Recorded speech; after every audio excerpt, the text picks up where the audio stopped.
Hello, hello. Today I am with somebody very special, with Amy Worcester, the writer of a novel, The Hunt, over here. Welcome to the show, dear Amy. How are you? Wonderful, wonderful. We would love to hear a little bit more about your story. Tell us who you are. What brought you here? Well, I'm a mom of one boy, and his senior year, I kind of started feeling lost because for the last 18 years, all I've done is be a mom.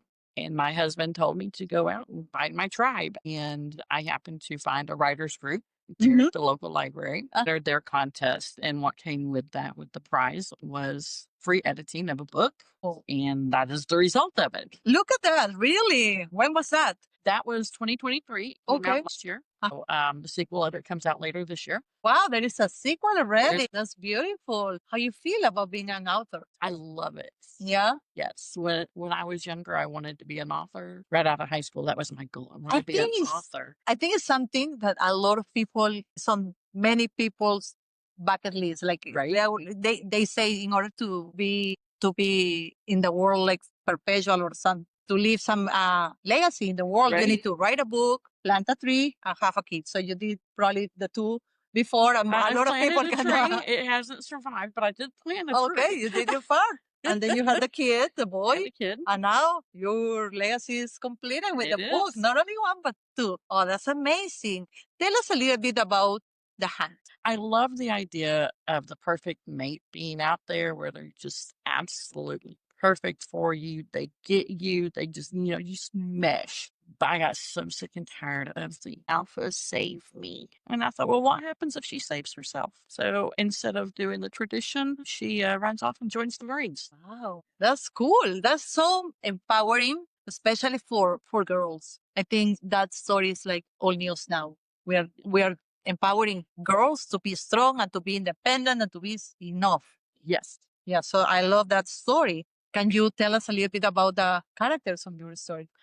The main character is Celeste, and she is the middle child of a very large family. Her father is the alpha of her pack, and he is very traditional, very patriarchal, very misogynistic, and she does not want to live under that. And so she runs away. She ends up finding her own tribe in the Marines, makes her own found family. When she gets out, she ends up going to a pack that one of her brothers has moved to, and it ends up being the pack where her mate is. Her mate is Wyatt, and he is the pack alpha of a neighboring pack of hers. When he discovers who she is, her brother tells him that if he chases her, then she will run away and she will fight him the whole way. So he stays away, but for 10 years, he sends her love letters. They fall in love that way. Oh, wow. We'll leave it there so we can keep the mystery of the book. That's beautiful. Tell me the story about your beautiful crown. A few years ago. And I want one too. That's a beautiful one. Look at that. Yeah. A few years ago, my Facebook got flooded with people wearing crowns saying, if you wear a crown, it improves your productivity and you write better. Oh, really? Look at that. So I started wearing a crown around the house, and then it got to the point to where I would be going from the house out to go to the run to the grocery store or something, and my collection of tiaras has grown substantially.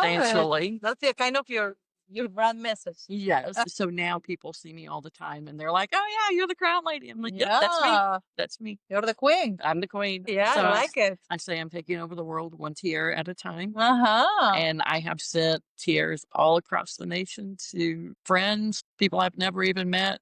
I work with one lady that lives in Tennessee, and she was having a crappy day, and her daughter was having to have surgery. So I was like, I need a tiara. So I sent her and her daughter tiaras. She calls me up and she goes, I want you to know that is the best thing that my little girl has ever gotten. And she still wears it. Oh, I love it. I love that story. That's beautiful. That's beautiful. Let's talk about what is next for you. So you're working on your sequel for this book. When is that expected to come out? In August. Around the corner? Just right around the corner. Okay. What is the second part about, like a sneak peek? No, don't tell us a full story. Well, in this one, the reason it's called a hunt is because they have an annual hunt on the summer solstice, and that's when you find your mate. Well, because of events that occur, it changes the way that he hosts the hunt. and this leads other people changing the way that they will host future hunts. And the second book deals with the fallout of this being changed. Interesting. Fascinating. What it is the takeaway you would like your audience, your readers, to have after reading your books? Whatever you think you can do it. I love that. Yeah. Words say whether you think you can or not, you're right. And that is so powerful. Exactly. I used to tell my son that all the time. I love that phrase. I do tell my kids the same because it's true. It is. Because if you think at the beginning you cannot do that, You you're more cannot. likely, guess what? You will not do it. Exactly. But if you think you can, then you can. you will put the effort, you will make it happen. Exactly. Because nothing will stop you. Exactly. I love that. Very nice. Well, thank you so much for your message, for your time. And where can people find this book? It's on Amazon. Okay. And I see it has a couple of awards. Yes. First place, Texas Best Military Fantasy and the Book Fest Award winner. Yes. Congratulations. And what is this? This is a Texas Best. This is for the Texas Oh, Best. that's beautiful. Well, congratulations. Thank you. And we cannot wait to see the second book of well, thank you. Bye-bye.